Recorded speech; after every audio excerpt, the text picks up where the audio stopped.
Friends, 11th class history lesson number 7 changing cultural tradition. एक continent जहां एक लंबे टाइम के बाद फिर कल्चर चेंज हो गई है। Continent name is Europe. Europe के अंदर रोमन एम्पायर के टूटने के बाद वहाँ पर जो डार्क पीरियड के नाम से जो टाइम पीरियड जाना गया है, उस जो 14th सेंचुरी के बाद एक नई कल्चर वहाँ बनती जा रही है, इसी को हम बोलते हैं जो है ना changing cultural tradition. Roman empire का ईस्टर्न पार्ट जिसे हम बाइजेंटाइन एम्पायर बोलते हैं, बाइजेंटाइन एम्पायर के लोग बहुत पहले से यहाँ पर एक सिविलाइजेशन थी जिसको हम बोलते हैं ग्रीस। तो यहाँ के लोग ग्रीक लैंग्वेज बोलते हैं। और रोमन एम्पायर का वेस्टर्न पार्ट, यहाँ के लोगों की जो मेन जो लैंग्वेज रही है वो है लेटिन। और लेटिन लैंग्वेज से ही बाद में इंग्लिश, स्कॉटिश, पुर्तगाली, स्पेनिश, ये सारी लैंग्वेज निकली हैं। ये बात यहाँ पर आपको ध्यान देनी है। तो अब हम अपने टॉपिक को स्टार्ट करते हैं कि जो मिडिवल पीरियड था ना, यानी 6th सेंचुरी से लेकर के ऑलमोस्ट 14th सेंचुरी तक यहाँ पर जितने भी यहाँ पर चर्च थी, मोनेस्ट्री थी, यहाँ सभी में रोमन और ग्रीस, यूनानी जो है ना जो स्कॉलर थे उनकी राइटिंग थी, उनकी किताबें थीं। और वो लोग कौन लोग, मिडिवल पीरियड के चर्च के लोग इनको जानते थे, लेकिन फिर भी उन्होंने इनके प्रसार और प्रचार यानी इन बुक्स को दोनों कहीं ना कहीं इनकी राइटिंग से कहीं ना कहीं दबा के रखा, उनको आगे नहीं आने दिया। यहाँ पर 14th सेंचुरी के अंदर क्या होता है कि प्लूटो और एरिस्टोटल, ये अरेबियन नाम है। प्लूटो मीन अफलातून, अरिस्टोटल अरस्तु अरेबियन नाम है। ये क्या कि इनके जो टेक्स्ट थी, इनकी जो किताबें हैं, यहाँ पर उनको जो है ना बाद में क्या किया, ट्रांसलेट किया गया है और उनको पढ़ना शुरू किया गया है। इसके लिए जो देखो इतने पुरानी जो टेक्स्ट जो बाद में पढ़ी गई हैं, इसके लिए हम किसके ऋणी हैं? इसके लिए हम अरेबियन लोगों के ऋणी हैं। अरेबियन लोग जब 6th-7th सेंचुरी में अपने एम्पायर को फैलाते हुए जो है ना यूरोप के ईस्टर्न और वेस्टर्न पार्ट तक पहुँचे, तो उन्होंने यहाँ पर जितनी भी ग्रीस और रोमन सिविलाइजेशन से या ग्रीक सिविलाइजेशन से रिलेटेड जितनी भी बुक्स थी, उनको रूइन होने से बचा लिया, उनको प्रिजर्व किया, उनको ट्रांसलेट करवाया। और बाद में उनकी जितनी भी मैन्युस्क्रिप्ट थी, उनको किसी तरह का कोई भी नुकसान नहीं पहुंचाया। उन्होंने इसको बचा कर रखा। किसने? अरेबियन लोगों ने। यहाँ पर अरेबियन जो यूरोप के जो स्कॉलर हैं, वो जितने भी ग्रीस से रिलेट यानी यूनानी ग्रंथों का जो ना ट्रांसलेट कर रहे हैं, और दूसरी तरफ यूनानी जो विद्वान हैं वो अरबी पर्शियन विद्वानों की जितनी भी टेक्स्ट हैं, रचनाएं हैं, उनको यूरोपीय लोगों के बीच प्रसार कर रहे हैं, उनका ट्रांसलेशन कर रहे हैं, उनको जो है ना ट्रांसलेट करके यूरोपियन लोगों के बीच फैला रहे हैं। कहने का मतलब क्या है कि अरेबियन लोगों ने ये नॉलेज, ये ज्ञान अपने तक ही नहीं रखा, बल्कि अपने रिलीजन से दूसरे लोगों तक भी इनका प्रचार प्रसार किया। किनका? जो ग्रीस से रिलेट, जो एक प्राचीन, एक बहुत ओल्ड जो एक सिविलाइजेशन थी, उसकी जो टेक्स्ट थी, मतलब सुक्रोत, अरस्तु, अरिस्टोटल, प्लूटो से रिलेट जो ये स्कॉलर थे, ग्रेट स्कॉलर थे, इनकी जो बुक्स हैं उनको प्रिजर्व भी रखा, उनको ट्रांसलेट भी किया, और ट्रांसलेट करा करके दूसरे विद्वानों को जो है ना इन्होंने अरेबियन लोगों ने जो है ना पढ़ने के लिए कहा। यहाँ पर जितनी भी जो बुक्स हैं वो क्या किस चीज़ की हैं, चाहे वो नेचुरल साइंस है, चाहे वो मैथमेटिक्स है, चाहे वो जियोग्राफी है, एस्ट्रोनॉमी है से रिलेट हैं, ये सब जो है ना, चाहे हम टोलमी जो 2nd सेंचुरी BC के अंदर एक एस्ट्रोनॉमी से रिलेट जिसने बुक लिखी थी, चाहे ये हैं, इन सब को जो है ना यहाँ पर ग्रीस लैंग्वेज में जो लिखी गई थी, बाद में इन्होंने अरेबिक लैंग्वेज में या फिर लैटिन लैंग्वेज में इनको ट्रांसलेट जो है ना अरेबियन लोगों ने करवाया। हम यहाँ क्या कह रहे हैं, एक बात ध्यान रखना कि जितनी भी ग्रीस या फिर लैटिन से रिलेट जो भी बुक्स थी, जो भी मैन्युस्क्रिप्ट थी, जो राइटिंग थी, अरेबियन लोगों ने उनको नष्ट नहीं होने दिया, उनको प्रिजर्व किया, उसको ट्रांसलेट करवाया और बाकी यूरोपियन स्कॉलर को पढ़ने को ये बुक्स उन्होंने प्रोवाइड करवाई। यहाँ आप क्या देखेंगे कि मुसलमान जो राइटर हैं उनका इतावली यानी इटली के अंदर जो है ना उनको मैन ऑफ विजडम माना जाता है। यहाँ पर हम बुखारा के एक बहुत बड़े जो स्कॉलर हैं, एक फिलोसफर हैं जिसे हम इब्न सीना कहते हैं, जिसने मेडिसिन के ऊपर एक बुक भी लिखी है, ये इनको जो है ना इतावली में बहुत रिस्पेक्ट से देखा जाता था, यानी इटली जैसे कंट्री के अंदर।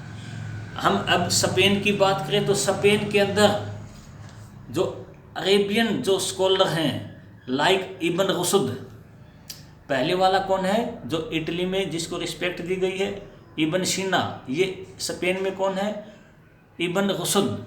ये एक ऐसे स्कॉलर थे जिन्होंने धर्म के ऊपर, रिलीजन के ऊपर जो वहाँ पर झगड़े चल रहे थे उनमें वहाँ पर पीस कायम करने के लिए अपनी पूरी लाइफ लगा दी थी।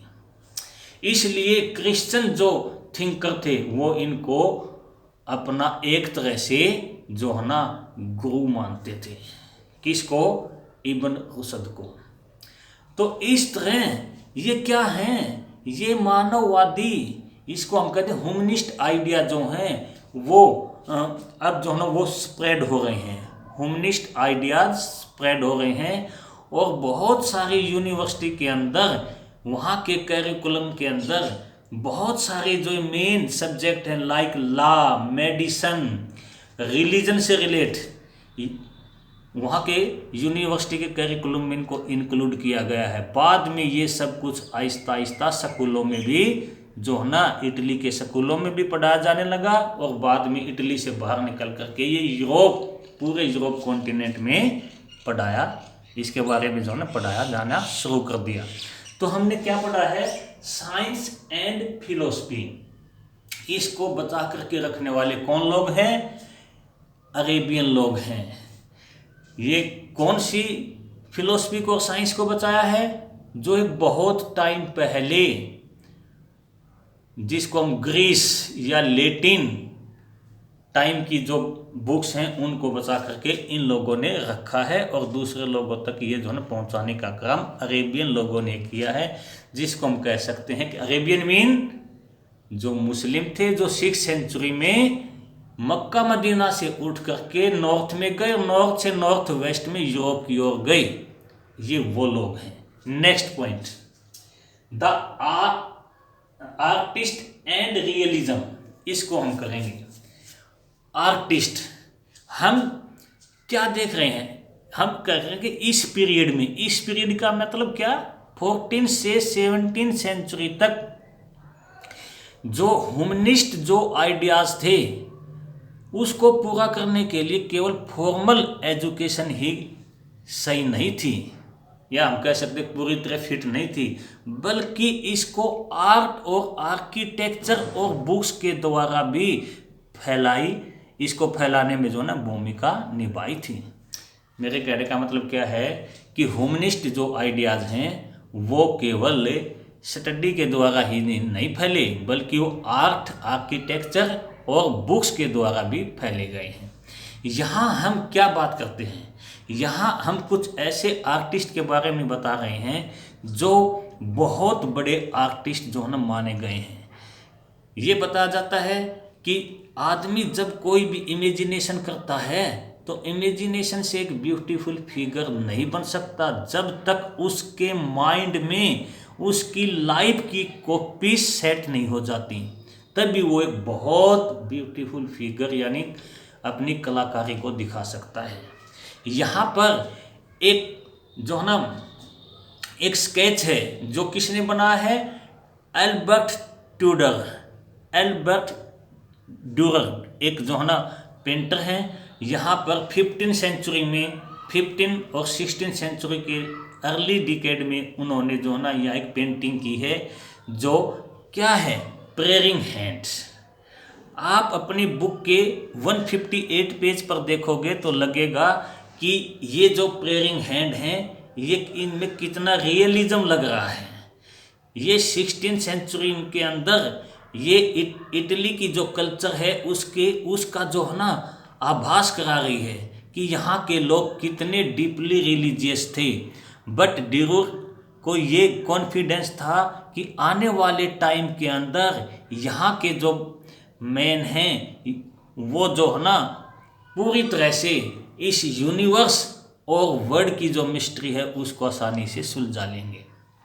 तो ये कौन कहता है ऐसा, प्रेयरिंग हैंड की जो पेंटिंग हो किसकी है, एल्बर्ट ड्यूरर की है। ऐसे ही बहुत सारे कलाकार को यानी आर्टिस्ट को जो है ना आर्टिस्ट ने स्टडी की है, किसकी, पहले वाले आर्टिस्ट की। पहले वाले आर्टिस्ट मीन रोमन जो कल्चर थी उसकी, वहाँ पर कुछ मटेरियल रिमेन्स मिले हैं। किस चीज़ के मिले हैं, स्कल्पचर मिली हैं। तो उन स्कल्पचर को देख करके बहुत सारे दूसरे आर्टिस्ट ने उनसे जो है ना प्रभावित होकर के बहुत सारे अच्छी जो है ना आर्ट जो है ना किसको देख करके, रोमन कल्चर जो रूइन हो चुकी है, नष्ट हो चुकी है 6th सेंचुरी में। लेकिन बाद में जब वहाँ के शहरों का एक्सकवेशन हुआ, वहाँ से कुछ जो है ना रिमेन्स जो है ना निकले हैं, मेटेरियल रिमेन्स, तो वहाँ जो नए आर्टिस्ट हैं उन्होंने उनसे बहुत कुछ सीखा है।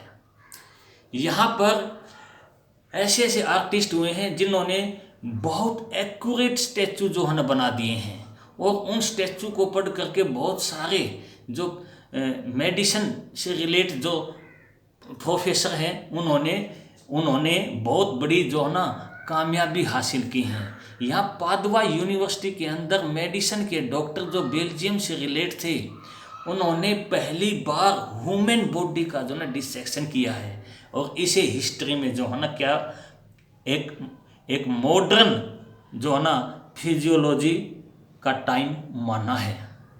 ये सब उसकी हिम्मत कैसे हुई, जब आर्टिस्ट ने एक स्टैचू बनाया है, उसने उस स्टैचू की स्टडी करके बहुत अच्छे से, और फिर ये जो डॉक्टर हैं जिसको हम फिजिशियन कहते हैं, मेडिसिन के इस प्रोफेसर ने पहली बार ह्यूमन बॉडी का डिसेक्शन किया है, और इसे हिस्ट्री में क्या फिजियोलॉजी मॉडर्न टाइम कहा जाता है। यहाँ पर हम जो है ना एक आर्टिस्ट का नाम लेते हैं जिन्होंने दा पाइटा माइकल एंजेलो ने यहाँ पर मैरी जो है ईसा को होल्डिंग किए बैठी है, ईसा की जो है ना बॉडी को। तो ये एक ऐसा रियल जो है ना पेंटिंग लगती है कि जैसे ये एक पेंटिंग नहीं है बल्कि एक रियलिज्म है, एक यथार्थवाद है, एक वास्तविकता है। तो मैरी जो है ना किसको, ईसा के शरीर को जो है ना धारण किए हुए है, होल्डिंग किए हुए है। ये पेंटिंग किसकी है, माइकल एंजेलो की है। इसको हम दा पाइटा के नाम से जानते हैं। तो ये बहुत बड़े आर्टिस्ट, चाहे हम नाम एल्बर्ट ड्यूरर का लें, चाहे हम माइकल एंजेलो का लें, चाहे हम लियोनार्डो दा विंची का लें, जिन्होंने मोनालिसा और लास्ट सपर जो पेंटिंग है, चित्र है, ये किसकी है? लियोनार्डो दा विंची की है। लियोनार्डो दा विंची का सपना था कि वो भी बर्ड की तरह जो ना फ्लाइट करे, बट वो खुद तो ऐसा नहीं करे, लेकिन उसने एक फ्लाइंग मशीन का मॉडल जरूर बनाया था। यहाँ पर चित्रकार जो थे, आर्टिस्ट जो थे, एक होता है चित्रकार, एक होता पेंटर, पेंटिंग कलाकार जिसको हम बोलते हैं स्कल्पचर, पेंटर और स्कल्पचर। एक होता है किसी भी चीज़ के ऊपर हमने पेंटिंग बना दी, तो पेंटिंग से रिलेट पेंटिंग जो है वो अभी नए आर्टिस्ट बना रहे हैं, बट स्कल्पचर के लिए ये मुश्किल नहीं था, क्योंकि बहुत सारी स्कल्पचर हमें रोमन कल्चर की मिल चुकी थी और वो आर्टिस्ट उनसे बहुत कुछ सीख गए थे। लेकिन पेंटिंग का टाइम जो है अभी अभी आया है, और पेंटिंग यहाँ पर अब 14वीं सेंचुरी के बाद इटली के अंदर बहुत ही कलरफुल तरीके से की जानी शुरू कर दी गई थी। पेंटिंग में सबसे ज़्यादा जो अपना कंट्रीब्यूशन दिया वो किसने दिया? चाइनीज और पर्शियन जो आर्टिस्ट थे उन्होंने। तो यहाँ पर हम क्या पाते हैं कि इटालियन जो आर्टिस्ट है उसको एक नया रूप मिला है। हम ये सब कहाँ से पढ़ रहे हैं? इटालियन से। ये सारा आज हमने मटेरियल जो पढ़ा है, ये टॉपिक इटालियन कंट्री से रिलेट है। इसी को हम रियलिज्म कहते हैं, और ये रियलिज्म की जो ट्रेडिशन है ये 19वीं सेंचुरी तक चलती आ रही है। तो हमने आर्टिस्ट और रियलिज्म यानी ऐसे आर्टिस्ट यहाँ हुए हैं जो जिनकी पेंटिंग या स्कल्पचर देखने के बाद लगता है कि बिल्कुल ये रियल है। तो ऐसे आर्टिस्ट के नाम जो हैं वो कौन कौन है यहाँ पर? जिसने एक पेंटिंग बनाई है, एक स्केच बनाया है जो प्रेयरिंग हैंड है, तो किसकी है? एल्बर्ट ड्यूरर की है। और इसके साथ साथ द पाइटा माइकल एंजेलो की है। इसमें क्या है? मैरी जो है वो किसको होल्डिंग किए बैठी है? जीसस को, ईसा को। और इसके साथ साथ हम लियोनार्डो दा विंची को भी नहीं भूल सकते, जिसने लास्ट पर और मोनालिसा जैसी पेंटिंग बनाई है। तो इनकी जो पेंटिंग है, इन्होंने जो स्कल्पचर बनाई हैं, जो पेंटिंग बनाई है, जो ये आर्टिस्ट थे, इन्होंने खुद कहाँ से ज़्यादा सीखा है? अपने पुरानी कल्चर से। पुरानी कल्चर कौन सी है? जो 600 AD में जो रोमन कल्चर जो रूइन हो चुकी थी, जिसका डिक्लाइन हो चुका था, उन शहरों को, उन सिटीज़ को फिर से खोजा गया, एक्सकर्शन हुआ, और वहाँ से बहुत सारी जो ना केवल बुक्स ही नहीं बल्कि वहाँ पर स्कल्पचर या मटेरियल रिमेन्स निकले, जिनसे मॉडर्न आर्टिस्ट ने उन पहले वाली आर्ट को जो ने सीख करके नई आर्ट बनाई, कला बनाई। इसी को हम इटली को, इस तरह इटली को एक नई जो ना आर्ट मिली है, इसी को रियलिज्म कहते हैं। और ये जो रियलिज्म का जो जिसको हम कहा गया है, ये 19वीं सेंचुरी तक जो ना चलती रही है। तो आज के अपने ये 2 टॉपिक, इससे रिलेट कोई प्रॉब्लम है, क्वेरीज है, तो अपनी जब लाइव क्लास हो तो उसमें बोलिएगा। ओके बेटा, थैंक यू।